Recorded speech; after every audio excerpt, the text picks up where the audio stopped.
Bienvenidos a Lo Simple No Vale. Jorge, Jesús, ¿qué tal estáis? Muy bien, un placer estar por aquí. Un placer estar nuevamente en tu canal, Alberto, y muchas gracias por compartir programa con Jesús. Bueno, gracias a vosotros por vuestro tiempo, principalmente. Vamos a hablar sobre el rearme europeo, que estamos de acuerdo los tres en que es necesario. Pero bueno, Jorge, empiezo por ti. ¿La idea crees que era el momento adecuado con cómo está el tema geopolítico actual, teniendo en cuenta Rusia, Estados Unidos, China? ¿Qué te parece esta decisión de la Unión Europea? Bueno, realmente esto habría que tratarlo de diferente forma como se está tratando, ¿no? Primero, hablamos del rearme como si fuera un momento y no un proceso. Es decir, hablar de nos vamos a rearmar significaría para Europa que tenemos una industria de defensa europea, que tenemos una capacidad logística europea, que tenemos armamento no de 27 procedencias, sino de nuestra industria de defensa, que tenemos un ejército europeo. Entonces, no tenemos nada de esto, pero hablamos del rearme, ¿no? Y hablamos del rearme no voluntariamente, que debería de haber sido como si hubiese producido esto, ¿no? Hablamos del rearme por miedo, porque el enemigo ruso ahora se nos une el enemigo estadounidense. Y yo digo ya el enemigo, puesto que está atacando a sus aliados, por ahora no militarmente, pero con unas intenciones que no sabemos a dónde nos puede llevar. Y que además, curiosamente, coinciden con lo que necesita Rusia. Es decir, esta aventura de Ucrania a Rusia no le ha salido bien, digan lo que digan los prorrusos y demás, y necesita respirar. Y el aparato de respiración asistida se lo ha dado Donald Trump, que es dejándoles ahora mismo machacar Ucrania y no dándole a Ucrania aquel armamento y sobre todo información, porque hay que aclarar que el armamento Estados Unidos entregó el 10% de lo que decía que iba a entregar. Por tanto, esa entrega no ha sido tan grande. Es evidente, y esto es cierto, que la eficacia del armamento estadounidense se nota en el campo de batalla, pero esto ha hecho que los europeos nos demos cuenta el bofetón de realidad que nos ha dado Donald Trump y su equipo, porque claro, estamos hablando de un equipo con personajes como J.D. Vance, que es un fanático anti-europeo. Bueno, ya se han pronunciado, como todos sabemos, frases como la Unión Europea, frases, por cierto, que suavizaron diciendo la Unión Europea se creó para fastidiarnos, cuando realmente eso no es lo que dice Donald Trump. Donald Trump dice la Unión Europea se creó para jodernos, que es el término que utiliza. Eh, el rearme está bien cuando es algo pensado, algo planificado. Entonces, no se trata, yo todavía estoy un poco asombrado de decir, no tenemos que elevar el gasto al 2%, al 3%. No se trata de gastar más, sino de gastar bien, porque Europa gasta muchísimo dinero en defensa. El problema es que no tenemos un sistema coordinado y yo creo que ya lo he dicho en algún programa, tenemos un problema y es que nuestra clase política desde 1945 decidió que era mejor subcontratar la defensa a los estadounidenses y así no tener que sufrir desgaste con sus ciudadanos, ni protestas, ni por supuesto recibir ataúdes, aunque debemos de recordar que nosotros ya hemos recibido muchos ataúdes de compañeros muertos. No, no es cierto que no los hayamos recibido. Probablemente si nos hubiéramos hecho cargo de nuestra defensa, igual no hubieran muerto nuestros militares en guerras de los estadounidenses. Por tanto, a mí me gustaría, y aprovechando que está Jesús, que hablásemos del proceso, porque parece que elevar el gasto al 2% va a hacer que recuperemos todo lo que ha sufrido la defensa por presupuestos restrictivos en más de 15 o 20 años. Y eso no es así. Es decir, si tenemos un submarino hoy y antes teníamos una flotilla de submarinos de 8, no se va a recuperar esto por mucho que elevemos al 2% del presupuesto de defensa. Evidentemente que hay que empezar de algún modo, pero yo no veo que hablemos de ese ejército europeo, de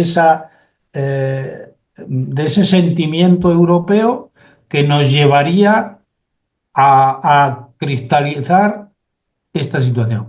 Problema que tenemos, para mí, no sé si estará de acuerdo Jesús, es que Rusia es una sola, China es una sola, Estados Unidos es uno solo, la India es una sola y nosotros somos 27. Por tanto, primero habría que hacer desaparecer que somos 27 o al menos que pareciera que somos uno. Y eso implica cuestiones muy importantes, muy importantes. Entonces, para empezar, ¿quién va a comandar este proyecto de una Unión Europea más potente militarmente y con capacidad estratégica? ¿Los franceses, los alemanes, los ingleses, que parece que si les dejamos la puerta abierta se vienen otra vez con nosotros? ¿Quién va a comandar esto? Creo que estamos ante muchas ideas locas, muchas ocurrencias y poca consistencia. El mensaje del otro día sobre el kit de supervivencia es un ejemplo de las ocurrencias. Es decir, si nosotros tuviéramos una población sensibilizada, con la que tuviera conocimientos de seguridad y defensa, que compartiera esos ideales, tener un kit de supervivencia lo deberíamos de tener todos en casa. Pero no porque vaya a haber una guerra, ante cualquier emergencia. El problema es que si cuando estamos hablando de Rusia, estamos hablando en un lenguaje claramente belicista, hablamos de un kit de supervivencia, ¿qué puede pensar el ciudadano que no tiene conocimientos de esto? Pues lo único que puede es asustarse, algo que no debería, es decir, yo creo que es inoportuno e incoherente, pero es una muestra más de las pocas ideas que tenemos. Jesús. Bueno, pues esto de la defensa europea yo siempre he dicho que es como lo de perder peso, mejorar el inglés, comer sano. Son esas cosas que siempre aquí en Europa hemos dicho que queríamos hacer, o sea, y son esas cosas que si no hay nadie que pueda estar en contra. Oye, tú quieres comer más sano, llevar una vida menos sedentaria, mejorar, o sea, son estas cosas que estamos todos de acuerdo. El problema es cuando lo íbamos a llevar a cabo, porque yo que siempre pues he apoyado a Ucrania, pues en fin, no tenía nunca, no tenía ninguna fobia al eje euroatlántico, siempre me reprochaban y me decían, no, todo esto, y criticaba la manera que se hacían las cosas en Europa. No, tú estás en contra de Europa y demás. No, no, si, no hay forma de estar en contra. El problema es cómo se lleva a cabo. Y entonces, lo primero, y como bien planteado Jorge, cuando estamos hablando de una política de defensa europea común, vamos a chocar contra el muro de la industria de defensa común. Eso primero, porque decimos, oye, vamos a gastar más, vale, pero ¿para comprar qué? Eh, ¿Y para qué? ¿Y para qué? Claro.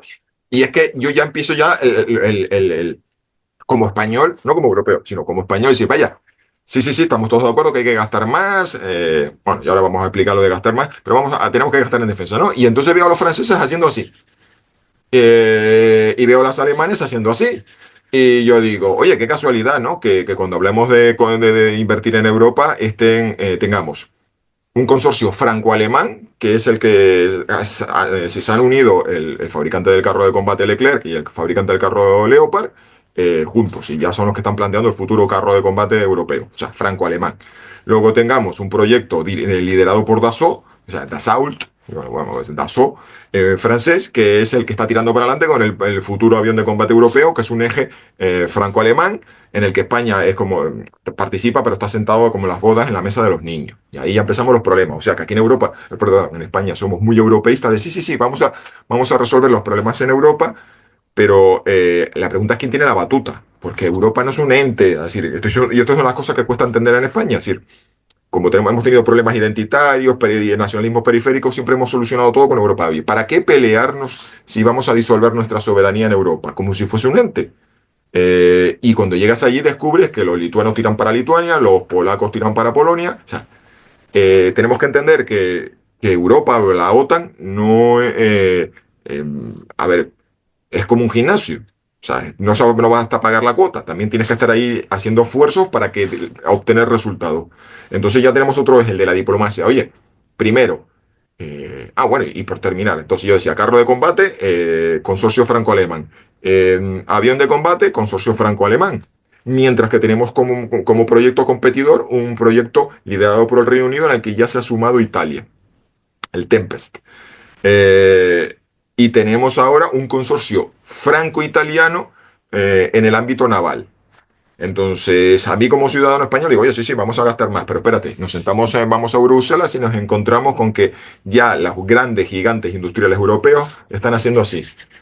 Entonces, a mí esto de, vale, muy bien, oye, yo estoy encantado de la defensa europea, pero ahora que vamos a gastar, me gustaría que esto repercutiera en beneficios para empresas españolas, puestos de trabajo españoles, y no solamente egoístamente traer cosas para acá, sino que no me mangoneen franceses y alemanes, porque esto ya daría para otra conversación, como cuando se crean comités internacionales para diseñar aviones, pues te sale un engendro. Y entonces tenemos ese problema, lo de la unidad de mando y de decisión en Europa.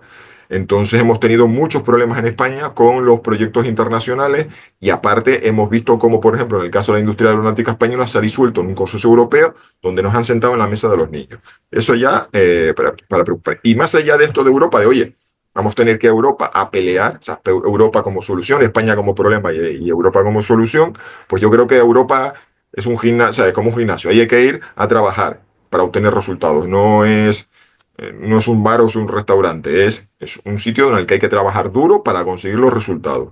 Y la segunda cuestión ya no es Europa, sino España. Como en España la defensa no ha preocupado, no ha sido un tema que esté en la agenda política, o sea, los partidos políticos, cuando hablas con los políticos siempre te dicen, mira Jesús, yo soy diputado por Cuenca y yo tengo que ir al Parlamento o cuando hago elecciones, por Cuenca, por León, por Sevilla, por Tenerife.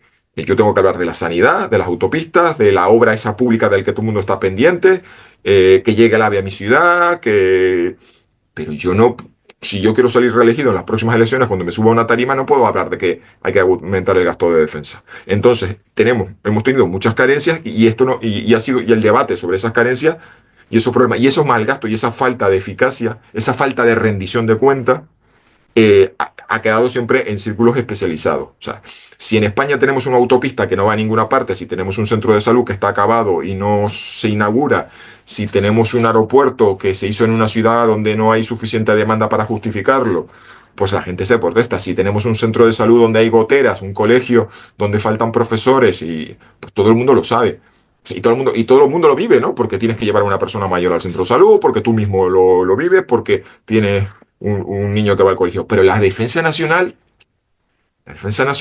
pues no se percibe la falta de disuasión. Sí, oye, que tenemos vecinos más asertivos y puedes pensar, oye, son más asertivos y más agresivos en su política exterior porque a principios de siglo teníamos 17 escoltas sumando fragatas y corbetas y ahora tenemos 11 y antes teníamos 8 submarinos y ahora, pues, en fin, 2 y uno al final de su vida y demás.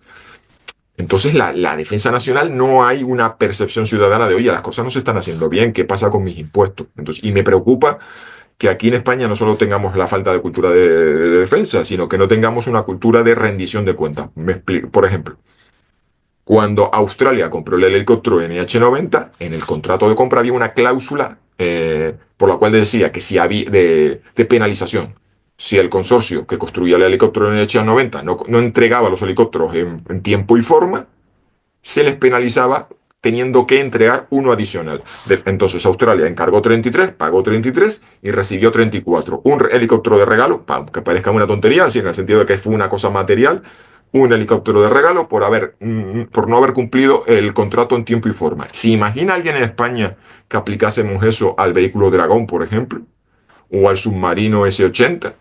Oiga, ustedes esto valía presupuestamos algo, contratamos algo y demás. Entonces, antes de lanzarnos a este programa de rearme europeo, yo diría, uno, tenemos muy claro cuáles son los objetivos de España, sí, hay objetivos colectivos que nosotros generosamente queremos, con los que queremos contribuir y queremos sentirnos parte de Europa, pero tenemos claro que tendremos que pelear por nuestros intereses en Europa para que la industria española no sea ninguneada, para que esto no se convierta en una excusa de decir, oye, como dice Jorge, si uno mira el año 80, cada país europeo, bueno, no cada, pero podríamos hacer una lista de países europeos y fusil de asalto.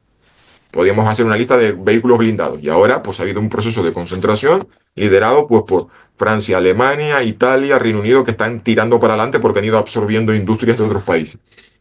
Pues entonces, detrás de ese proceso de rearme, tiene que haber un planteamiento de la estrategia diplomática e industrial española. Y segundo, como ciudadanos españoles, esto ya no es una cosa a reclamar a Bruselas, tendríamos que reclamar como ciudadanos, oiga, ustedes van a gastar dinero en defensa, pero con el historial que tenemos de proyectos en los que se ha metido dinero y que se han justificado nada más que porque, bueno, con esto se justifican puestos de trabajo de la industria española, con esto se reactiva un sector pues en la bahía del Ferrol, en la bahía de Cádiz, y con esto se firma la paz social, pues porque mira, aquí se ha encargado esto porque este componente específico lo fabrica una empresa vasca y evidentemente como necesitamos los apoyos políticos de ciertos partidos políticos del País Vasco, o sea, aquí hay unas componendas y componentes políticos que a mí me preocupan.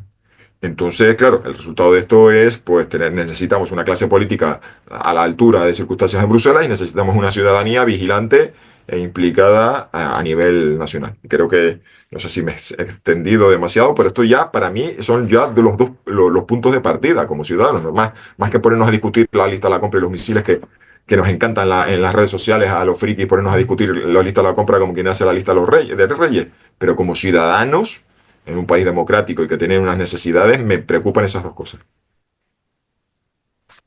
A mí me parece, bueno, estoy de acuerdo básicamente con todo lo que has dicho y con referencia a esto último que has dicho. Cuando nosotros queremos hacer la lista de la compra de casa, primero vemos que nos falta y después pensamos que necesitamos. A mí me gustaría que se formase una comisión en Europa con seriedad y que se analizase este proceso, que tiene que ser un proceso a largo plazo, de años, en los que se establecieran criterios que no beneficiasen, como dice Jesús, a determinados consorcios que ya han ido por delante de la creación de esta comisión. Ellos ya han ido dando pasos para que si esto se produce les beneficie a ellos. Por ejemplo, Riesmetal pues ha entrado en España como perico por su casa y ha comprado aquello que necesitaba para estar en la posición adecuada para asumir todo. Por tanto, detrás de la industria de defensa hay un negocio. Y como tal negocio, tenemos que participar todos. No va a ser el negocio de los franceses, de los alemanes o de los italianos, en el que nosotros, como bien dice Jesús, nos sentemos como invitados en la mesa de los niños, ¿no? De hecho, poco a poco, históricamente nos hemos ido dejando por el camino todas aquellas cosas que nosotros producíamos y tenían calidad. Cuando hablamos de un fusil de asalto, nos olvidamos que nosotros tuvimos un fusil de asalto que se podía haber perfeccionado, pero que en su momento era un fusil de asalto bueno, como era CETME, y que de repente desapareció y ahora compramos fusiles de asalto, compramos pistolas, lo compramos todo fuera. Entonces, a mí, o tenemos una idea de Europa común y participamos todos, o no me habléis de no depender de Estados Unidos para depender de Francia, de Alemania o de Italia. Porque entonces lo único que hemos cambiado ha sido de dueños. Y eso no es un proyecto. Eh, Después se hace muy poquito trabajo de sensibilización, de divulgación. Es imposible que haya una idea de seguridad y defensa cuando estas materias no están en el proceso de formación de nuestros chicos. Yo he estado en Galicia presentando el libro y he dado charlas en los institutos y en los colegios. No tienen ni idea de nada relativo a la defensa, a la inteligencia, ni idea. Pues, pero no le podemos echar la culpa a ellos. Es difícil que tengan idea si nadie les enseña. Por tanto, el proceso de formación y sensibilización es indispensable para que podamos tener una industria de lo que queramos. Pero después yo creo que el problema, Jesús, va mucho más allá. Es un problema de nacionalidad. Es decir, para tener algo común hay que ceder nacionalidad y no estamos dispuestos a hacerlo. El estadounidense no tiene que hacerlo porque es una nacionalidad. Lo dije antes, o el ruso, o el indio, o el chino. Nosotros sí, porque somos un montón de nacionalidades, cada una tirando por su lado. Por tanto, hablar de Europa en los mismos términos que hablamos de Estados Unidos o de las otras grandes potencias es muy difícil, porque no existe ni siquiera esa conciencia. Europa es un proyecto, yo soy profundamente europeísta, yo creo que si fuéramos una Europa unida seríamos la potencia que somos realmente en el mundo. Lo que pasa es que esto no existe. Y voy a decir algo eh, que seguramente alguno dirá. Yo lo voy a analizar desde el punto de vista de la inteligencia. Eh, para ser más Europa hace falta estar menos protegidos o dominados por los estadounidenses. Por tanto, un proceso que habría que hacer en nuestra Europa sería limpiar Europa de intereses de Estados Unidos.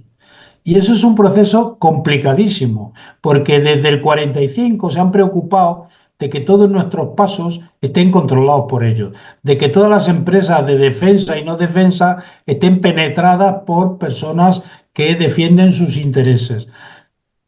Igual que Ucrania ha tenido que hacer un trabajo de limpieza, su contrainteligencia, la nuestra tendría que hacer un trabajo de limpieza de los intereses de Estados Unidos, porque es imposible que nosotros salgamos adelante si hay unos intereses de una potencia que no quiere que salgamos adelante. Yo lo digo a veces en las conferencias, digo, a ver, la existencia de la Unión Europea no conviene ni a Rusia, ni a China, ni a Estados Unidos. Por tanto, ya nacemos con un problema, que somos enemigos de todos. Y eso solamente podemos solventarlo con más unidad, con más planificación, con proyectos comunes que no los tenemos. Estamos viendo ahora y seguimos igual que hace 30 años.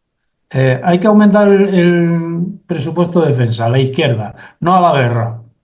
La derecha, bueno, pero como dice Jesús, pero hay que atender también al tema social, porque es lo que nos da los votos y tal. O sea, nadie está centrado en que tenemos un país como Rusia, que en pleno siglo XXI ha atacado a otro país soberano.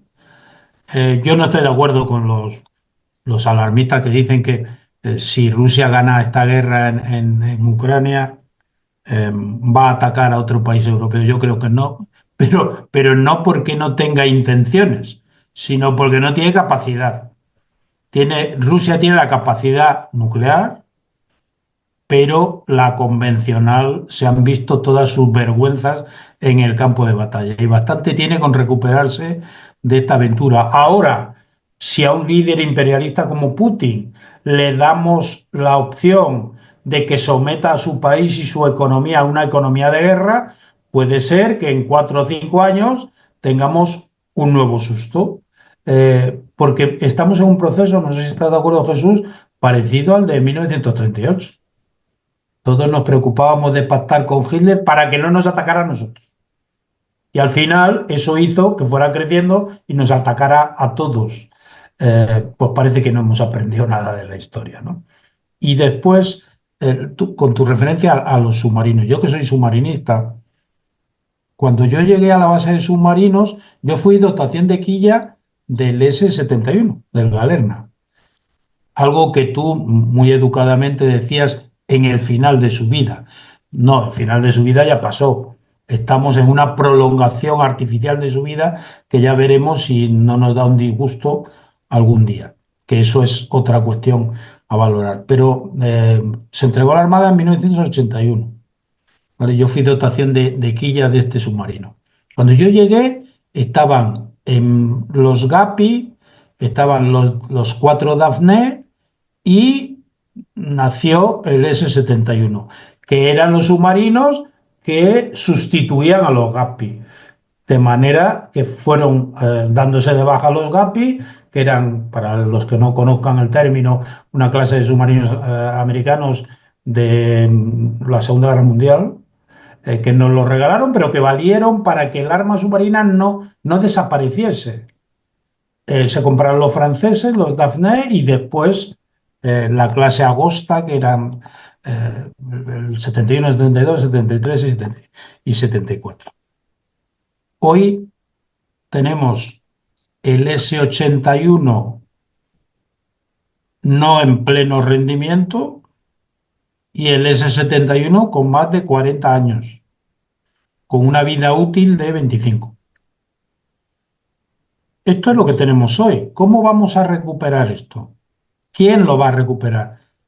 Entonces, para recuperar esto, los franceses, los holandeses, eh, hacen mucha fuerza para que el arma submarina sea la que producen ellos o los alemanes. Pero sin embargo, nosotros nos metemos en la creación de un submarino nuestro, pero que no vale solo con que lo construyamos, vale con que llegue a tiempo y sea el adecuado para lo que necesitamos. En todas estas cosas parece que no piensa nadie, ¿no? El iPad lo va a tener dentro de 4 años en la Gran Carena, el S-81, y el S, me parece que el primero que va a salir es el S-83 con él. Sí, eso se ha dicho. Con eso se merma mucho las capacidades y las ventajas de este submarino. Y un ejemplo que no se puede dejar de ver es que no lo hemos vendido a ningún lado. Porque no es real. A ver, no está terminado el proyecto al 100%. Porque el proyecto no está terminado. Entonces, esto puede pasar con el proyecto europeo, ¿no? Hasta que no nos decidamos a decir somos un continente unido, pero claro, es difícil ser un continente unido hablando 10 idiomas diferentes, teniendo 10 historias diferentes y teniendo intereses de defensa diferentes. Eh, yo lo veo muy complicado, muy complicado. Y más también con los políticos que tenemos, que no impulsan adecuadamente. Ellos van a rastras de las circunstancias. ¿No? ¿Qué le tenemos que decir a nuestros ciudadanos si el americano está diciendo que se va o que puede retirar las fuerzas de Europa? Bueno, vamos a hacer un proyecto de defensa. Yo, si queremos comenzar a ser una potencia, comenzar a hacer algo, y evidentemente hay que empezar de algún modo, pues yo empezaría, por ejemplo, no permitiendo que nos amenazase nadie. Es decir, no hace falta Donald Trump que decida usted llevarse sus soldados a Estados Unidos. Tiene un mes para llevárselos fuera y abandonar las bases. Ya nos defenderemos nosotros como podamos.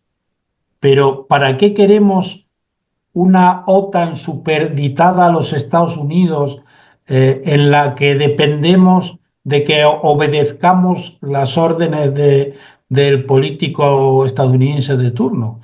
Cuando el equipo que tenemos hoy, no sé si está de acuerdo Jesús, es probablemente el más agresivo y el más patán que haya tenido en la historia de Estados Unidos. Y lo que estamos viendo es algo inaudito. Estamos hablando de Groenlandia y de poco menos de que desembarcar allí y quitársela a Dinamarca. Es decir, una locura, que no sabemos a dónde ir a parar, pero que estamos en un periodo de locura y nos convendría, desde luego, tener una capacidad de defensa. Con el sistema actual, con 27 logísticas, con 27 productores y tal, nosotros duraríamos en la guerra medio mes. Y no hablo ya de las capacidades de almacenamiento de munición y material que tienen los países europeos, que nos darían igual para estar muy poquito en combate. Jesús.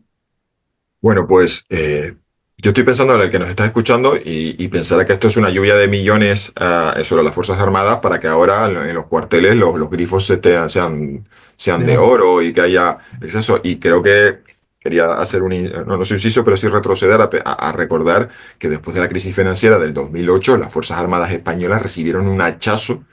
Es decir, el presupuesto del Ministerio de Defensa se redujo en un tercio, no había dinero. Me acuerdo cuando un jefe de Estado Mayor del Ejército contó en público, yo me había enterado en privado, pero lo contaron en público. Y digo, pues si lo contaron en público se puede decir, ¿no? Que se ordenó que la mitad de la flota de carros de combate Leopard 2E se paralizase.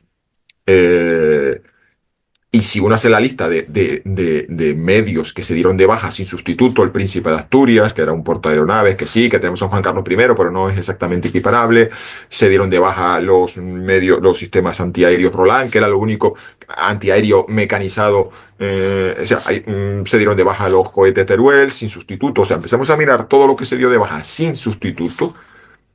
Y entonces nos encontraremos con que las Fuerzas Armadas Españolas pues tienen toda una serie de huecos, que sí, que ahora se está planificando. Entonces, yo digo, lo primero que tenemos que meterle en la cabeza a la gente es que no es que ahora estamos pidiendo que las Fuerzas Armadas, vivan en la abundancia, y lujos asiáticos. No, estamos esperando que se cubran necesidades que tenían que haber estado cubiertas y que nunca han estado en la prioridad de ningún político. Dos, precisamente la falta de medios, y esto es una de las cosas que se habla de la guerra de Ucrania, si se resuelve a favor de Rusia. Yo el miedo que me da es que tengamos a todos los enemigos de Occidente tomando nota, porque están tomando nota de los europeos, a la hora de la verdad, les tiemblan las piernas, no se comprometen, Estados Unidos, a pesar de todo su poderío, y entonces ya no se trata de la amenaza rusa y lo que pueda hacer o no hacer Rusia, sino lo que pueden tomar, o sea, los enemigos occidentales pueden tomar nota de decir, ya más, eso es una cosa que lo ves en los apologistas de Rusia, de China o de cualquier otro. Ah, Europa ya pasó, Europa ya fue. Occidente está en su decadencia, ahora es el tiempo de los BRICS, ahora y vemos a Irán comportarse de una forma que no hubiésemos imaginado hace 5, 6, 7 u 8 años y veremos a China de una forma más, bueno, aparte que tiene cada vez más medios. Entonces, yo tengo la sensación de que la manera en que nosotros nos comportemos con Estados Unidos y con Rusia marcará mucho la relación que tengamos con los vecinos de la periferia europea. O sea, que esto tiene que ver no solo de, ay, que el debate se centra, ¿no? Sobre todo los prorrusos están, ay, es que nos queréis llevar a la guerra. No, no, si nosotros no tenemos ninguna intención de ir a la guerra, nosotros nos queremos rearmar Europa para vivir muy tranquilos, para seguir viviendo tranquilos, porque ahora no vamos a estar bajo el paraguas de seguridad estadounidense y tenemos que disuadir a todos los que están haciendo cálculos de, bueno, Europa sin Estados Unidos no tiene ni media hostia ni media torta. Entonces esto no solo se trata de que estemos preparando para la guerra y para que los militares, oye, que sí, que hará falta hacer inversiones importantes, pero esto yo creo que la gente tiene que entender que no estamos pidiendo lujos asiáticos, estamos pidiendo tener lo mínimo y necesario para disuadir y para tener una vida tranquila. Lo que implica es que tengamos los medios necesarios y sobre todo que se nos perciba la resolución, porque si compran los misiles, pero luego ves las peleas entre políticos y entre países europeos diciendo, no, hombre, si llegado la hora de la verdad, uff, qué mal estaría, ¿no? Y entonces, y eso es las políticas de apaciguamiento. Entonces también coincido con Jorge que es que ya no se trata de Ucrania. Que bueno, hombre, le entregamos el tributo aquí al líder bárbaro que está en las afueras del Imperio Romano, le entregamos la doncella ucraniana y ya con ese, o con el dragón de los cuentos infantiles, aplacamos su furia y ya nos deja tranquilos. No, pues porque como me decía, van a estar mucha gente va a estar tomando nota sobre nuestro comportamiento de, vale, que les presiona, les aprietas, les intimidas y empiezan a soltar concesiones. Y aparte, si ya hemos visto una invasión de Ucrania justificada, porque supuestamente Ucrania estaba ya a punto de abrazar la OTAN, es el miedo que tenía Rusia de la instalación de misiles, con esa misma justificación, mañana podríamos ver un ataque a Finlandia, que ha entrado en la OTAN, podríamos ver un ataque a Lituania, Letonia y Estonia, que ya están dentro de la OTAN, y Letonia, Estonia y Finlandia tienen frontera con Rusia, Lituania la tiene a través y Polonia a través del enclave de Kaliningrado. Quién sabe si dentro de X tiempo tenemos a los rusos justificando. Es que es inadmisible que las repúblicas bálticas estén dentro de la OTAN. Eso es una amenaza en nuestras puertas y de la misma. Es decir, que cojan carrerilla después de Ucrania. Entonces ya no solo se trata de que Ucrania o los ucranianos nos caigan mejor o peor, que nos parezcan más simpáticos o menos simpáticos, que su causa nos parezca más o menos justa o noble, sino que generaría un peligroso precedente. Y tengo la sensación de que hay demasiada gente en la periferia de Europa tomando nota de cómo estamos comportándonos en esta crisis para ellos recalcular cómo tratarnos y cómo presionarnos. Y, Sí, sí, sí, sin duda. Yo me imagino que los chinos estarán muy atentos a todos estos movimientos y paralelamente, como tú bien dices, eh, y esto hay que explicárselo al ciudadano. ¿Por qué China está construyendo portaaviones? ¿Por qué está construyendo submarinos? Porque es imposible ser la primera potencia mundial sin tener capacidad para proteger tus canales, para proteger tus rutas y para proyectar tu fuerza a miles de kilómetros de tu territorio. Y para eso hay que dominar el mar, por donde se lleva a cabo más del 80% del transporte de mercancías en el mundo. Y por eso Estados Unidos tiene 6 flotas, una para cada océano. Nosotros tenemos que pensar, cuando hablamos de planificación, Jesús, claro, es que hay que sentarse y decir, a ver, dentro de esta planificación de defensa europea, ¿qué parte le corresponde a España? ¿Qué va a cubrir Italia? ¿Qué va a cubrir Alemania? Y tal? Pero paralelamente a esto nos encontramos con que España probablemente va a tener otro portaaeronaves. ¿Pero para qué? O sea, es que nosotros tenemos la capacidad militar para proyectar fuerza, porque los portaaviones solamente sirven para proyectar tu fuerza fuera de tu territorio. Pero claro, hablemos en serio. A ver, que hoy los misiles, los más cortos, tienen 100 kilómetros de alcance. Marruecos alcanzaría territorio español sin necesidad de desembarcar en ningún lado, si hablamos de Marruecos como enemigo, ¿no? Pero es que además Marruecos es nuestro enemigo. Bueno, ahora con Donald Trump igual podemos tener alguna diferencia en este asunto, pero realmente somos los que más invertimos en Marruecos, o de los que más invertimos. Por tanto, aquí se mezclan una cantidad de cosas que evidentemente tenemos eh, alguna controversia como Ceuta y Melilla y los Peñones, por supuesto. Lo que pasa es que yo lamentablemente soy de los que piensan que los perderemos, pero sin ningún conflicto, porque los entregaremos nosotros, como entregamos el Sáhara y como es habitual en nuestra política exterior realizar todo tipo de cesiones. Eh, por tanto, yo vuelvo a repetir, he hecho en falta que alguien me cuente cuál es el plan. ¿Qué plan tenemos? Oye, vamos a crear una industria de defensa, los alemanes aportan esto, los franceses, los españoles. Esa industria de defensa va a producir estas armas, estos materiales, que son los necesarios para mantener un frente en el este con tantos soldados, tantos blindados, tanta aviación. Eso es lo que yo quiero que me cuente alguien cuando dice que vamos a tener una defensa europea, ¿no? Pero lo que ocurre no es eso. Lo que ocurre es que cuando se habla de vender aviones, no hablamos de vender el Eurofighter, sino que inmediatamente los franceses empiezan con su Rafael y con sus armas a plantear su negocio. Por tanto, para que llegue este rearme necesitamos mucho tiempo y pensar mucho. Y no creo que se esté haciendo. Es más, yo voy a poner sobre la mesa algo, está en investigación cómo Huawei ha sobornado no a uno o ha ejercido influencia no sobre un eurodiputado, sino Oh. sobre bastantes, que no harán las grandes corporaciones europeas también, para llevar el ascua a su sardina, ¿no? Pues, por tanto, yo creo que tenemos más problemas eh, que beneficios y hay que pensarse muy bien cómo vamos a arrancar todo esto, ¿no?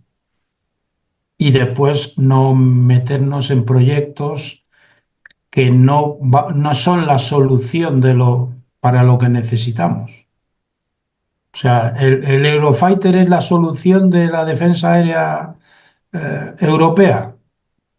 Yo creo que no. Entonces, hay que pensar muy bien, y vuelvo al principio de la conversación, qué necesitamos y para qué. ¿Qué necesidades tenemos de defensa? Y para cubrir esas necesidades, ¿qué material necesitaríamos? Y después asumir algo sobre lo que no estamos hablando, ¿vale? Que es la guerra de Ucrania, como todas las guerras, es un escaparate. Y en este escaparate, el dron ha modificado el escenario de guerra. Pero mientras Turquía ya está pensando en utilizar un portaaeronaves como portadrones, nosotros seguimos en las quimbambas sin pensar en nada. Hoy se está demostrando quién hace sufrir a los blindados, los drones. ¿Quién ha hecho retirar la flota del Mar Negro? Los drones. Por tanto, estamos ante desarrollos que han modificado la guerra. Y tendríamos que estar ya diseñando un futuro adaptado a esta nueva situación. La historia es que, por ejemplo, la guerra naval, que es en lo que yo puedo conocer más, los drones hacen ineficaces barcos que valen cientos o miles de millones de euros. Los hacen ineficaces porque los rusos en sus carnes lo han sufrido en el Mar Negro. Creo que van 30 o 32 buques hundidos con drones, tanto navales como aéreos. Los sistemas de defensa no están diseñados para que te ataque un dron y menos para que te ataque un enjambre de drones. No están diseñados para esto. Y contra esto lo que diseñamos son soluciones de artillería que ya estamos viendo que no funcionan. Es decir, cuando saturan tus defensas, mm, la solución de artillería no nos produce ningún beneficio. Y vemos cómo se atacan buques modernísimos con sistemas impresionantes y sufren el ataque de drones y no son capaces de pararlo. Por tanto, no solo hace falta planificar y demás, sino reflexionar en qué momento estamos del desarrollo militar para adaptar las nuevas circunstancias a lo que nosotros diseñemos.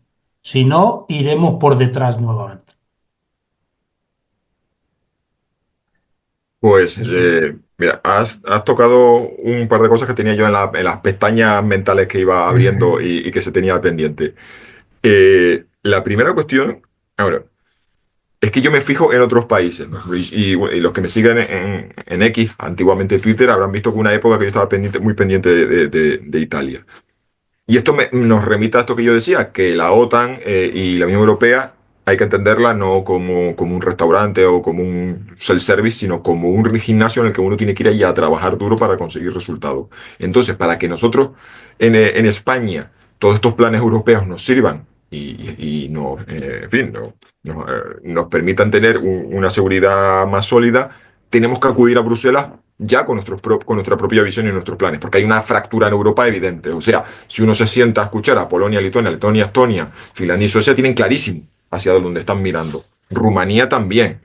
El Reino Unido, que no está en la Unión Europea, pero sí en la OTAN, ha creado una fuerza conjunta con los países escandinavos. Pero nosotros aquí en España tenemos cosas, es decir, tenemos amenazas no compartidas, tenemos problemas de seguridad que miran al sur. Entonces yo creo que tenemos que tener primero nosotros aquí en España, en el ámbito nacional, las cosas muy claras para que cuando nos sentemos en la mesa de Europa y se discutan los planes, porque al final, como ha dicho Jorge, al final esto, la suma, no hay una entidad que se llama Europa, sino que es la suma de países que concurren y que discuten y pelean y se abren ahí a codazos para que esos planes europeos al final sean el resultado de un tira y afloja. Entonces, si en España no tenemos, o sea, si en España decimos, mira, esto es muy complicado, lo de la defensa es muy complicado, vamos a Europa a ver si nos lo resuelven. Y de allí luego ya volvemos y a vascos y a catalanes les decimos, no se pongan ustedes tan ariscos que al fin y al cabo en España nos vamos a disolver, en Europa no, señor. Aquí tenemos que hacer los deberes. Entonces, por ejemplo, en Italia tenían una cosa muy clara que se llamaba el Mediterráneo alargato.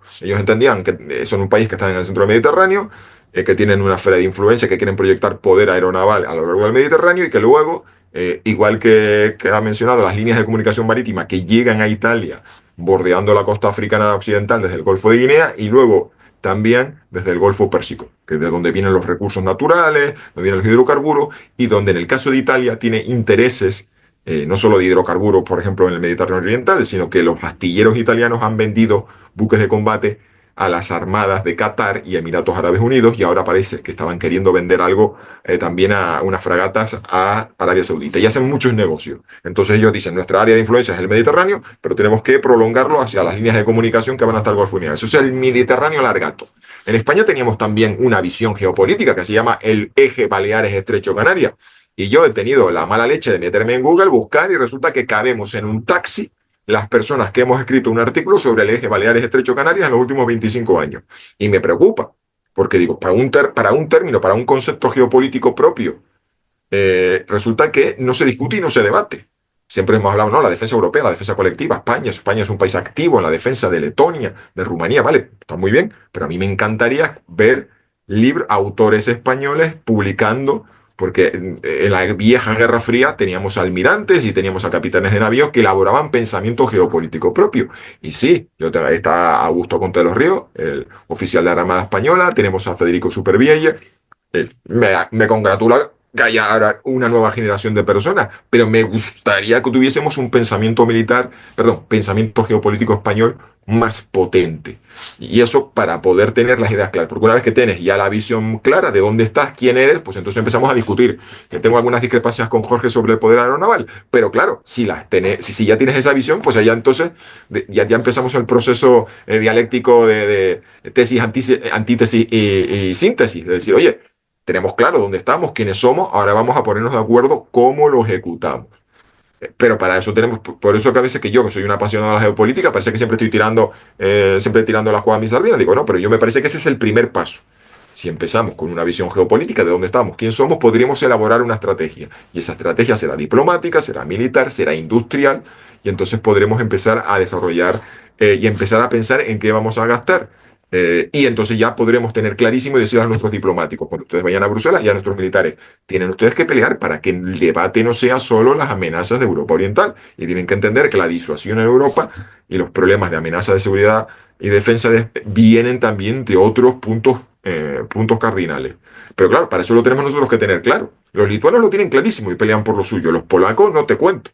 Pero si nosotros los españoles decimos, no, ¿sabes qué pasa? Que toda la defensa nacional es un tema polémico, tenemos un largo historial, ya saben, la dictadura de Franco y tal. Mejor esto de defensa no lo toquemos, porque si hablamos de defensa nacional se nos enfadan los nacionalismos periféricos, mejor vamos a elaborar un discurso sobre la defensa europea. No, la defensa europea se va a construir con los aportes que plantee cada país. Y si tú llegas a Bruselas y te encuentras al polaco que trae un tocho así, un dossier enorme de sus necesidades y sus planteamientos, y el italiano viene clarísimo, y tiene clarísimo que no solamente tiene que tener una visión geopolítica, sino que tiene que tener un polo industrial de defensa y tiene un gigante nacional que se llama Leonardo, y los españoles llegamos con un folio en blanco diciendo, bueno, yo vengo aquí a escuchar a los demás, a ver si entre todos decidimos una estrategia europea, pues resulta que la estrategia europea la van a definir lituanos y bálticos, perdón, italianos y bálticos, los bálticos tirando para allá, los italianos tirando para su industria, los franceses por supuesto, y los españoles tenemos con un papel y un bolígrafo diciendo, pues a ver qué aprendo aquí yo para luego yo venir al Parlamento español a informar y a contarle. Entonces, la buena defensa europea empieza por la propia casa. Tener nosotros clarísimo nuestro lugar en el mundo, nuestra estrategia, y luego ya iremos ahí a pelear y a decir, oye, que en el documento final de Europa tiene que salir, uno, que también hay que mirar al sur, y dos, que cuando pensemos en políticas industriales de defensa, también que hay de lo mío, no dicho mal y pronto, pero que no es simplemente, bueno, pues que los franceses decidan por nosotros cuál va a ser el futuro carro de combate, que lo va a hacer este consorcio franco-alemán, y el futuro avión de combate va a ser un consorcio franco-alemán, y el futuro, futura corbeta está ahí en un plan europeo liderado por el grupo naval, Naval Group, perdón, que es la Fincantieri y la antigua DSNS francesa. Entonces, pues eso, la buena defensa europea empieza por hacer los deberes en casa e ir a Bruselas con las ideas claras. Pues seguro, Jesús, que nosotros podemos tener discrepancias o diferentes pareceres de cómo hay que ejecutar esto, de si necesitamos esto o lo otro, pero seguro que no tendríamos ninguna de cómo hay que comenzar. Mm. Por pensar dónde estamos, qué tenemos que defender y para eso, qué necesitamos. Claro, es muy bonito en España hablar de tener un segundo portaavionaves cuando lo que tenemos embarcado en el primero son Harrier, absolutamente ya desclasificados para la guerra actual. Entonces, no podemos hablar tampoco de grandes objetivos cuando no tenemos claro los pequeños, que es dotarnos del material necesario, ¿no? Pero estoy totalmente de acuerdo contigo de que tenemos que pensar, sentarnos todos. Claro, ¿por qué italianos, alemanes o franceses van a la Unión Europea, van al Parlamento Europeo con ideas? Porque ellos han peleado por mantener su industria de defensa. Nosotros hemos peleado por lo contrario, por desmantelarla. Por tanto, nosotros vamos ya en una posición de sumisión, que es, a ver, decirme qué vais a decidir para ver qué hago yo. Que no fabrico pistolas, que no fabrico artillería, que no fabrico nada, porque ya lo fabricáis vosotros en mi territorio. Esta es la situación actual. Entonces, claro, nos queda, como bien decías al principio, la mesa de los niños, y yo me quedo allí y escucho qué es lo que vais a hacer y qué voy a hacer yo, o qué designáis que tengo que hacer yo, que va a ser bien poco, ¿no? Entonces, evidentemente falta ideas. Falta una estructura, falta una planificación estratégica para primero saber qué somos Europa y qué queremos ser. Fundamental. Si no sabemos qué queremos ser, qué planes vamos a hacer pues mejor que nos defiendan otros, ¿no? Y evidentemente en nuestro caso, o como tú bien dices, yo prefiero volver a España, secarme el sudor de la frente y decir, menos mal que no han subido el presupuesto, no hay que subir el presupuesto y le voy a poder decir a los ciudadanos que vamos a hacer no sé qué más del ámbito social, o que tenemos más dinero para algo a lo que alude la izquierda permanentemente, ¿no? Aquello de menos carros y más hospitales, como si una cosa y otra fueran excluyentes. No, no. Cualquier país tiene carros para que sus hospitales puedan funcionar. Es decir, yo creo en la capacidad disuasoria del ejército, no en la capacidad ofensiva de mi ejército. Esto es muy fácil, es decir, si tenemos un ejército potente, si tenemos un ejército poderoso, cualquiera de nuestros enemigos se lo pensará a la hora de tomar una decisión violenta, porque el resultado puede ser catastrófico para él. Por tanto, eso es una medida que tenemos que mantener permanentemente. Y después, en nuestro caso, algo de lo que nos hablamos también, Jesús, es que los aumentos de presupuesto en defensa, las partidas mayoritarias van a cubrir gastos que ya estaban comprometidos. Bueno, proyectos que ya estaban comprometidos, es decir, no va a significar que avancemos en nuevos proyectos, para que lo entienda el que nos escuche, sino en pagar los que ya teníamos comprometidos, algunos desastrosos. Entonces, evidentemente, yo estoy de acuerdo contigo, Jesús, en que primero, para saber lo que tiene que ser Europa, tenemos que pensar como una Europa unida, pero después cada uno tenemos que pensar qué pintamos nosotros en esa Europa unida. ¿Cuál es nuestra parte? ¿Qué aportamos y qué necesitamos?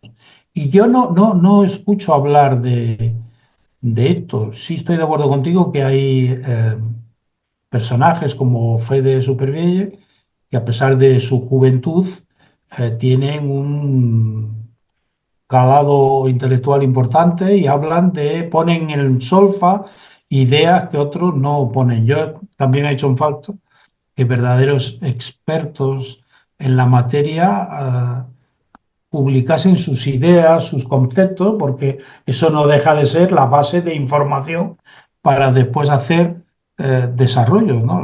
El pensamiento de profesionales que tienen las ideas claras. Tampoco lo tenemos, entonces, no sé, vamos por mal camino. mira, has mencionado, es que esto fue un detalle. Yo tengo por ahí.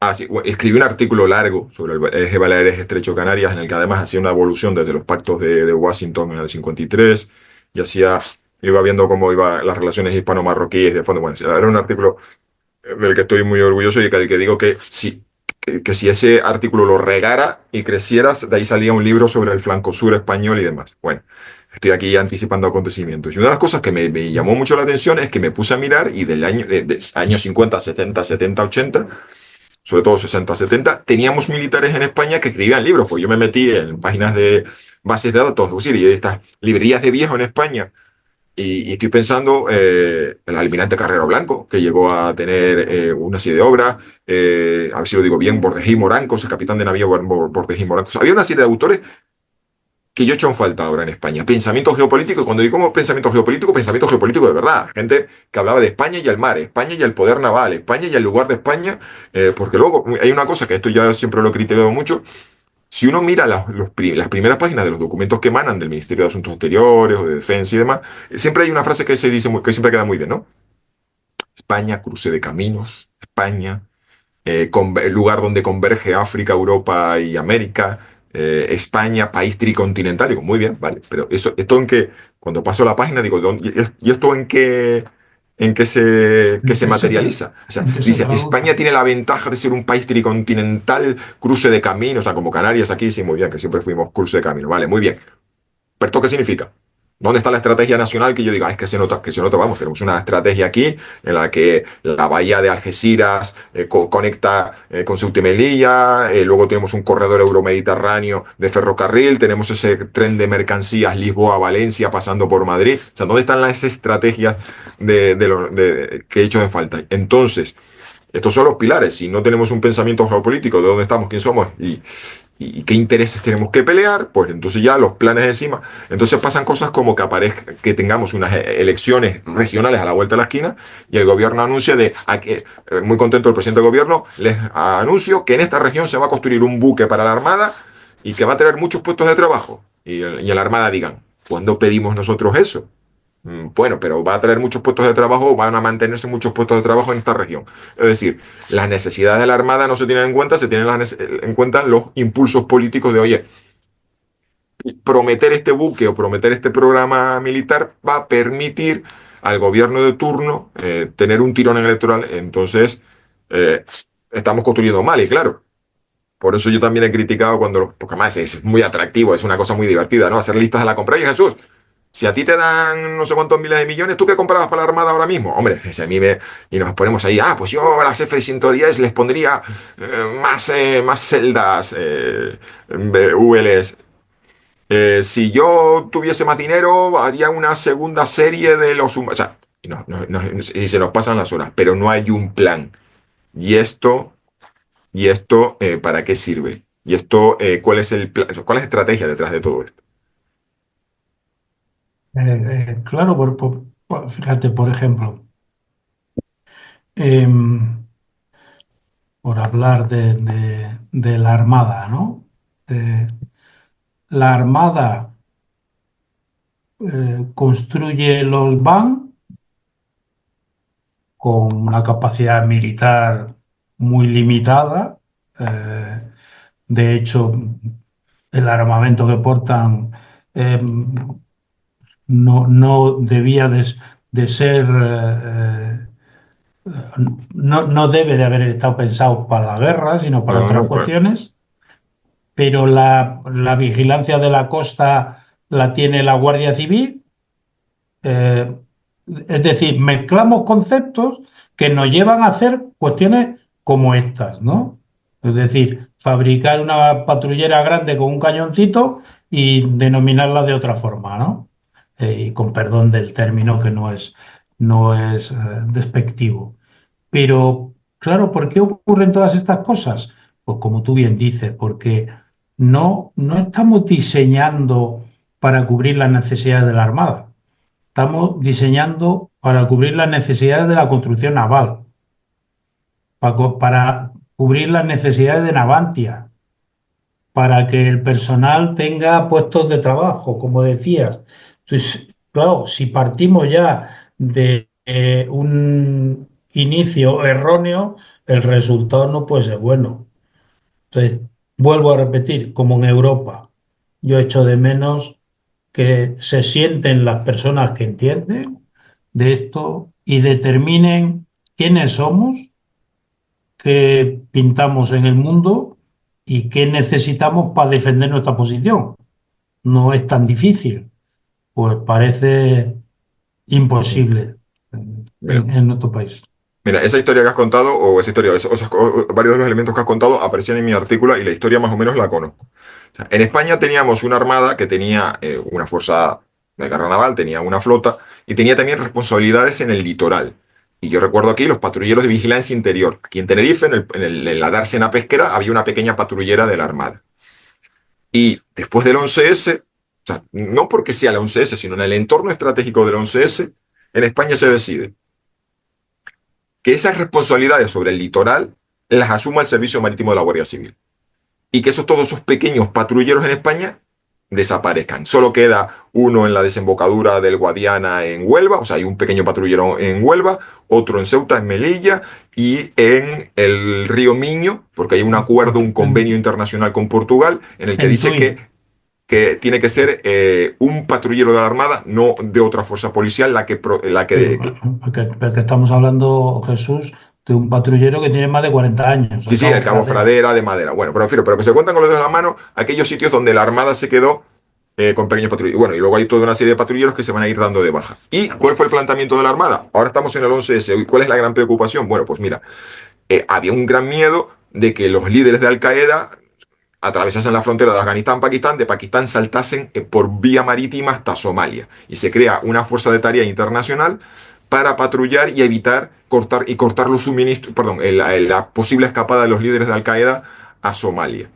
Luego esa fuerza de patrulla internacional empieza a preocuparse por el tema de la piratería, porque empieza a aumentar el yihadismo en Somalia y dentro de ese caos, allí donde hay desgobierno y caos, empieza a haber ataques de piratería. Y entonces las misiones dentro de la Unión Europea, dentro de protección del Programa Mundial de Alimentos que lleva Somalia, empieza a mandarse buques. Y entonces lo que tenemos en España es que se mandan fragatas con cientos de marineros y cargados de misiles a escoltar del ataque de piratas en pequeñas embarcaciones, escoltar a buques del Programa Mundial de Alimentos, se mandan a hacer misiones de, ¿cómo se llama?, seguridad cooperativa en el Golfo Guinea, donde también hay piratería. Entonces alguien dice, mira, tenemos que construir un buque que sea poco armado, porque esto es para misiones de seguridad, para luchar contra la piratería, no tiene que estar cargado de misiles y radares, pero tiene que ser grande, porque este buque va no a estar dando vueltas por la costa del Mediterráneo, va a tener que ir hasta el Cuerno de África, al Golfo de Guinea, entonces tiene que ser un patrullero oceánico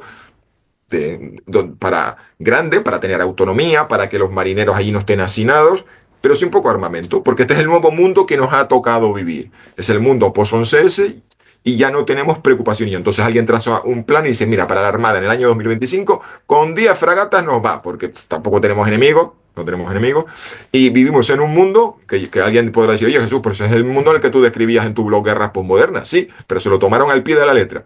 Es decir, redujeron las capacidades de defensa nacional y dijeron, vamos a dedicarnos a la seguridad. Con ese tan buen ojo que cuando se construyeron los primeros BAM, alguien luego firmó la compra de un quinto y un sexto que había ya coincidido con la crisis financiera y dijeron, mira, vamos a ponerle toda clase de juguetitos electrónicos para darle trabajo a la industria española, vamos a meterle unos precios inflados porque en aquel momento los astilleros de Navantia necesitaban dar el salto al astillero 4.0 y por eso el quinto y el sexto cuestan 333 millones de euros.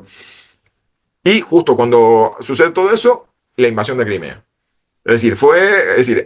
Hicieron una planificación para un mundo que era de piratas somalíes y guerrilleros en el Golfo, perdón, en el delta del Níger atacando a la industria petrolera, donde ya no iban a hacer falta fragatas llenas de misiles, sino buques escasamente armados, porque lo importante ya era tener un helicóptero y un equipo operativo de seguridad, o a un stall de la Fuerza de Guerra Naval Especial, asaltando petroleros secuestrados o impidiendo el secuestro.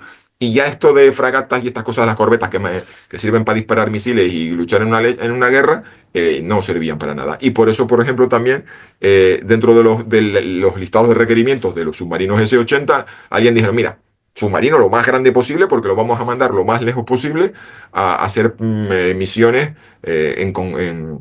lejos de casa, en cosas como esta de Somalia y demás, en vez de pensar pues, en unos submarinos de 1.800 toneladas, como la mayoría de países tienen aquí en Europa, porque están pensando en el Mediterráneo, Báltico, Mar Negro. Bueno, en fin. O sea, esas son las cosas que alguien hace, planifica y de repente viene el mundo, le da un tortazo y gira la realidad. Que decíamos, ¿era coherente en su momento haber pensado en unos buques de patrulleros oceánicos? Sí. ¿Tenían que haber sido esos patrulleros oceánicos tan cargados de juguetes electrónicos? Bueno, pues alguien te podrá decir, oye Jesús, es que si no lo hubiésemos hecho así, pues la industria española y demás. Pero como ha dicho Jorge, no estamos hablando de las necesidades de la Armada, no estamos hablando de las necesidades de la defensa de España y de su seguridad y su proyección, sino que alguien dijo, mira, aprovechando que tenemos que construir unos buques, vamos a meterle cosas para generarle beneficios a una industria española que necesita ayuda y a unos astilleros que nos permiten y nos aseguran la paz social en la Bahía de Cádiz, porque todos sabemos que cuando allí la industria tiene problemas, los trabajadores cortan el puente en la bahía, tiran rodamientos y ahí hay unos sindicatos duros y tienen que incluso mandar hasta a la UIP con los BMR reconfigurados en fin, orden público. Entonces, no, a ver, digo, dentro de lo que parezca una locura, un sin Dios, había un método. El problema es que el análisis geopolítico quedó absolutamente obsoleto por los acontecimientos. Y luego, por supuesto, podemos discutir y debatir si era realmente necesario gastar, es decir, que cuando se diseñó y se diseñó y se construyó el buque, ¿cuáles fueron las prioridades? ¿Vamos a construir un buque pensando en las necesidades de la Armada o vamos a aprovechar que, bueno, que ahora mismo no tenemos dinero para construir fragatas, pero sí necesitamos inyectar dinero en los astilleros? O sea, esta es la realidad de la defensa española. Y por eso, es decir, que sí, que o sea, nos quejamos del estado de las cosas, pero tenemos que entender por qué se han hecho las cosas mal o por qué el resultado no, la palabra no es hacer las cosas mal, porque el resultado no es óptimo. ¿Por el resultado no es óptimo? Sí, para que nos escuche pensar, bueno, esto es España, todo se hace mal. No. Esas discusiones las podemos tener, perdón, no digo que los tengamos aquí, pero que siempre caemos a veces también, ¿no? Del exabrupto de decir, pues todo se hace mal. No. Hay que entender las fuerzas que están operando y que están dándonos un resultado negativo. Y como tenemos, por eso digo yo, que tenemos como ciudadanía pelearnos para que nuestros políticos tomen las decisiones correctas y para que luego ellos vayan a Bruselas a pelear por España. Y tener una opinión pública vigilante con medios de comunicación y una ciudadanía que dice, oye, de la misma forma que una autopista a ninguna parte y un aeropuerto sin pasajeros nos parece una aberración y un insulto a mí que pago impuestos, tendrían ustedes que preocuparse más por la defensa nacional, porque esto es un asunto de vida o muerte. Una autopista a ninguna parte es un despilfarro, pero un submarino que no está preparado para afrontar la guerra moderna, y ahí apunta a Jorge de, oye, que tenemos una montaña de lecciones aprendidas en Ucrania. Antes de sentarnos a ver en qué gastamos, también tendríamos que pensar en qué dirección y qué rumbo va la guerra moderna. Pues eso, la diferencia entre unos aeropuertos sin pasajeros y una autopista que no va a ninguna parte y Pues es que en la guerra es un asunto de vida y muerte. Y por eso la defensa nacional nos tiene que preocupar y por eso somos a veces excesivamente apasionados, pero porque entendemos que están las vidas de las personas que integran las Fuerzas Armadas y porque están los intereses nacionales en juego. Y porque además, fíjate, por ejemplo, en el diseño del sistema de defensa español, ¿qué porcentaje debería de tener de importancia la Armada? ¿Qué porcentaje debería de tener el Ejército de Tierra y la aviación? Evidentemente, un país que está rodeado de mar por tres de sus lados, excepto la frontera con Francia, debe tener preponderancia el poder naval, porque el enemigo va a venir prioritariamente del mar. ¿De dónde va a venir el enemigo terrestre y quién va a ser? Uy, eso. Marruecos. Tiene que desembarcar, tiene que cruzar el estrecho también. Es decir, ni siquiera esto se está valorando. Estás tocando un tema que abordé hace poco en mi blog, que no fui yo la persona que lo destapó. Hay un artículo.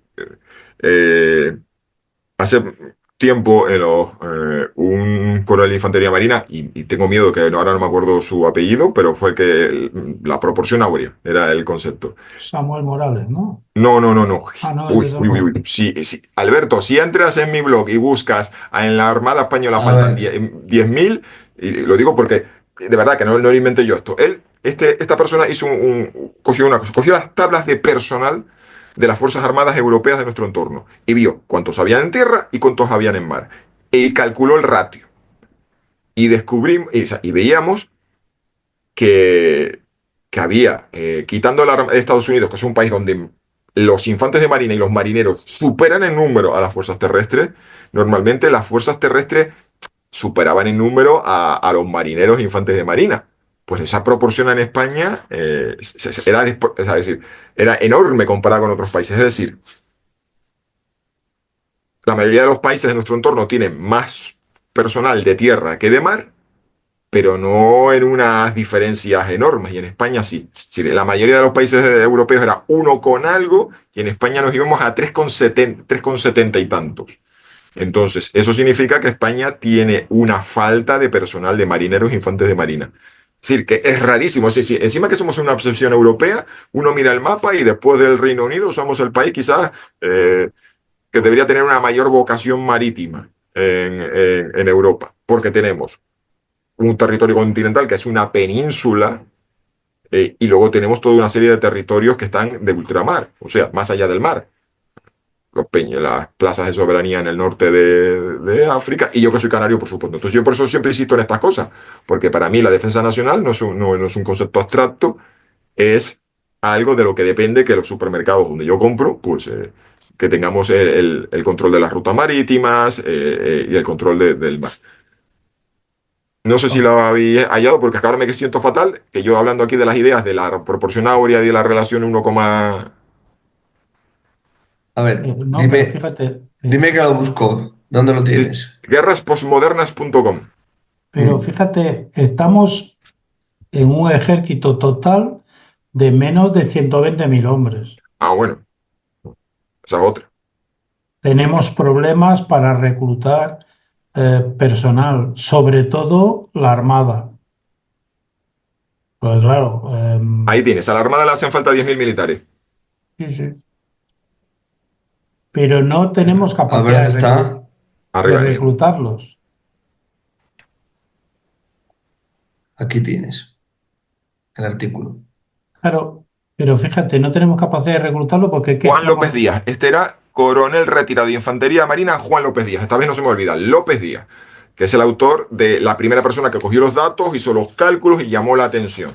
Y yo le tomé el descubrimiento de decir, vaya, no tenía yo ni idea de que teníamos unas Fuerzas Armadas tan terracéntricas para un país. Perdón, Jorge, pero lo digo porque es de honor, o sea, es una cuestión de honor, es- o de honorabilidad citar a los autores que Sí, han sí, discurrido y abierto camino y han abierto brecha con sus ideas. sí, Y sí, no, que no parezca que he sido yo el que estaba reclamando estas cosas, sino que sí, lo reclamo, pero a partir de los cálculos y el trabajo intelectual de otra persona. me parece bien, pero fíjate. te vuelvo a repetir, estamos hablando de un ejército actual de menos de 120.000 hombres, de los tres ejércitos. Sí, sí, sí, Fuerzas Armadas, que a mí me pareció increíble cuando vi ese dato. Entonces, la Armada creo que es el segundo, o sea, el ejército de tierra es el que tiene más personal, después viene la Armada, después el ejército del aire, creo. Ahí están el Sí, ejército del aire y la Armada. Armada y aire andaban por la misma cantidad y hay un fenómeno triste y curioso. En los últimos 5 años no ha parado de crecer el número de personal de la Armada. Cuando yo leí por primera vez a este concepto, estábamos hablando de 20.000 y ya vamos por 18.000. 18.000, sí, o 17.000 y pico. Que Pero tiene, ¿qué reclutamos? ¿Qué reclutamos? ¿Reclutamos españoles? Muy pocos. Reclutamos ciudadanos procedentes de Latinoamérica, mayoritariamente, y entraríamos en un debate también de los sueldos en el ejército y demás que hacen que todo esto se produzca, claro. Es decir, es muy bonito hablar de la UME en Valencia o apagando incendios, pero nadie habla de que los soldados de la UME, como todos los soldados de España, pues cobran 1.000 y poco euros. O sea, el sueldo mínimo interprofesional. por Entonces, eso de yo eso. decía antes, perdona que te interrumpa, que cuando estamos hablando del rearme y del gasto de defensa en España, no estamos hablando de poner grifos de oro en los cuarteles. Estamos hablando de que lo que está muy abajo esté en términos normales. De cubrir lo mínimo. Pero para eso también, tú no echas en falta, Jesús, que salgan verdaderos expertos y que expliquen, verdaderos políticos que se especialicen en esto y expliquen en qué condiciones estamos, qué tenemos que recuperar. Estos son los sueldos de nuestros militares, hay que subirlos, esto es el material que tenemos, este material tiene que desaparecer, tenemos que tener material más moderno y esto al final, la conclusión es que cuesta tanto y esto lo tenemos que asumir todos los españoles. Tampoco se explica esto, con lo La- cual la mayor parte de la población piensa que el aumento del presupuesto de defensa es un capricho de los militares. que viven muy bien, que trabajan poquísimo y estas algunas ideas peregrinas que tienen por ahí. Pero por eso a mí me da miedo que la gente se piense que estamos hablando de que tenemos unas Fuerzas Armadas estupendas con unas condiciones estupendísimas y ahora simplemente estamos hablando de el paquete premium, de ir ya a todo a lo mejor, ¿no? Cuando en realidad ha habido unos hachazos históricos ahí y unas carencias históricas y ahora lo que estamos, claro, a lo mejor en Holanda o en Alemania pues dirán, pues oye, pues ahora vamos a pasar de lujo, vamos a multiplicar capacidades. Pero bueno, que también que podemos discutir que esos países también pagaron bastante los dividendos de la paz y redujeron en el caso de Holanda, que por ejemplo renunciaron a tener fuerzas mecanizadas con carros de combate y ahora están... eh, eh, Intentando recuperar lo sí, sí, perdido. exacto. O sea, que tampoco, a lo mejor puse los peores ejemplos. Pero que como decía, que aquí hay que tener cuidado de dónde venimos para entender ese rama. Y como lo que has mencionado, el reclutamiento, otra cosa que también, que estamos ahora aquí, por eso decía, el riesgo de ponernos a decir, pues estupendo, porque ahora vamos a poder comprar misiles antibuque NSM y modernizar las fragatas F-100 en un programa de mitad de vida y estemos aquí discutiendo si eso debería repercutir, bla, bla, bla, y luego alguien de la Armada diga, oiga, perdone, pero ¿y quién va a tripular estos buques?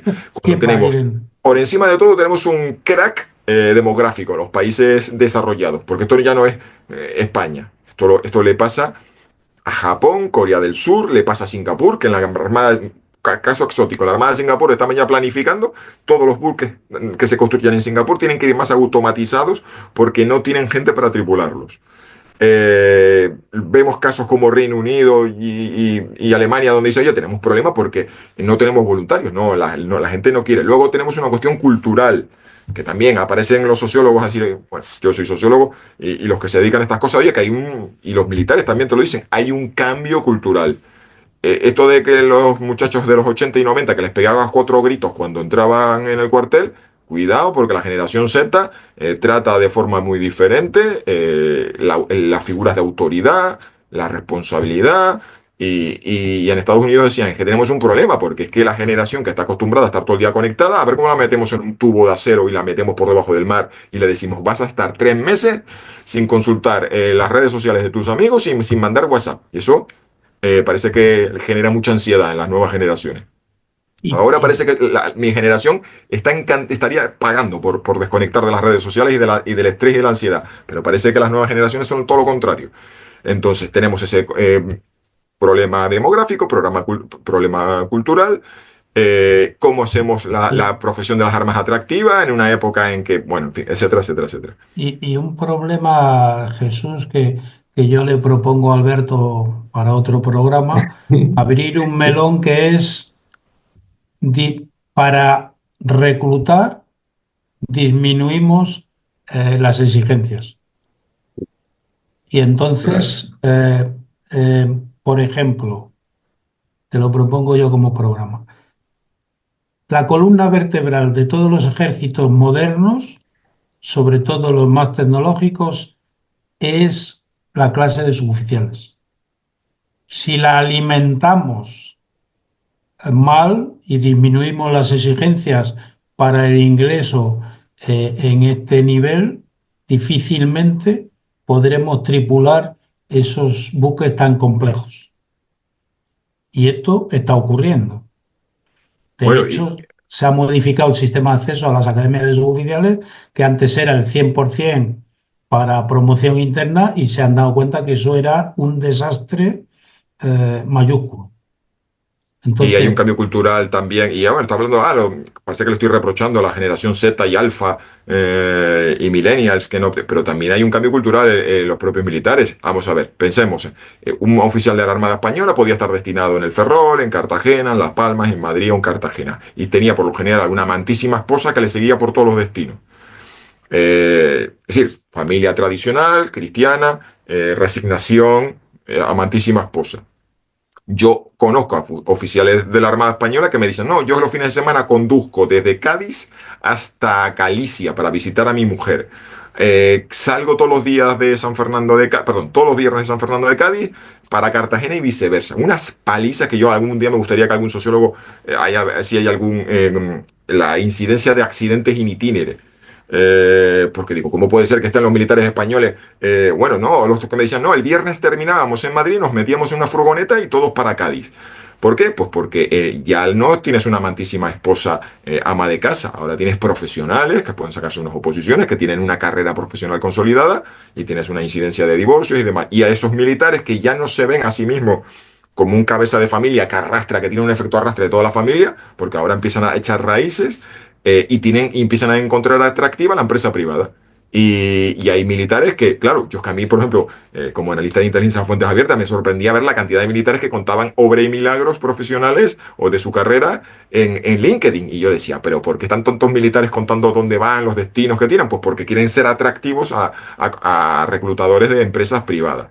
Entonces, no solamente estamos echándole las culpas a estos generación Z que no saben vivir sin el móvil, tienes a profesionales que han entrado en las Fuerzas Armadas diciendo, pues es que esto de estar cada 2 años cambiando de provincia española para que mi mujer me ponga mala cara, que cada vez que vengo de misión me diga, cariño, otra misión más y me voy a vivir con mi madre, pues eso, o sea, hay un planteamiento, hay una cultura de militar totalmente diferente.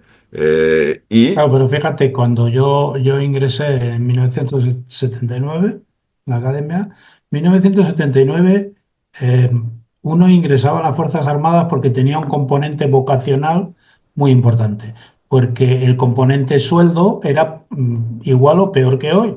Se ganaba más en cualquier trabajo que siendo un militar profesional. ¿Qué ocurre? Que hemos ido abandonando este componente vocacional para intentar suplirlo con sueldo, ventajas y demás. Ventajas y sueldo que después no se producen.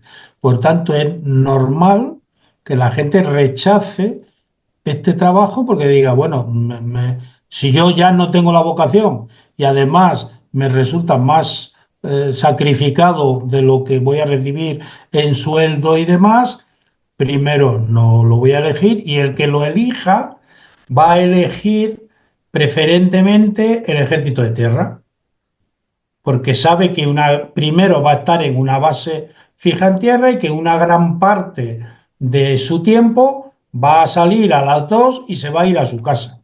Lo que no le va a ocurrir al que esté en una fragata en medio del mar o al que esté en Lituania con el despliegue aéreo que allí tengamos de apoyo. Por tanto, son muchas cosas las que hay que estudiar para establecer ese sistema de defensa que necesitamos. Sí, Y estábamos hablando de Eh, segundo, de varios portaavionaves. Yo digo, suerte para llenarlos con marineros y oficiales. En unas Fuerzas Armadas que están preocupados porque hay una sangría de oficiales que se va a la empresa privada. Tenemos el crack demográfico. Entonces, esta nota final tiene que ver con el que nos está escuchando decir, sí, sí, aquí vamos a comprar muchos misiles y muchos buques y muchas cosas. Pero a ver si luego los planificadores se van a, no han parado. van a tener que embarcar ellos. O sea que esto hace planificación, planificación y planificación. Yo creo que este programa, Alberto, tenías que hacer 14 programas para abordar, en vez de lo que hemos solucionado, todo lo que hemos planteado, ¿no? Eso es, sí, Hemos sí. abierto Pues bueno, muchas chicos, pestañas. eso es. Si queréis otro día, cerramos alguna de las que hemos abierto, ¿vale? Bueno, pues muchas gracias y otro día hablamos, ¿vale? Seguimos hablando Vale, y perfecto, el un tema que me ha placer. Ha sido una propuesto, charla muy distendida y muy amena. Muchas gracias, Jesús, y un placer también compartir. Siempre da gusto compartir espacio con personas que tienen conocimientos y que aportan su punto de vista y demás, algo que desgraciadamente no es muy habitual, ¿no? Así que Bueno, muchas gracias, encantado. y, y compré el libro de Jorge. eso es. Tampoco estaría Una- mal. No tenía- Un Venga, abrazo. Un hasta abrazo.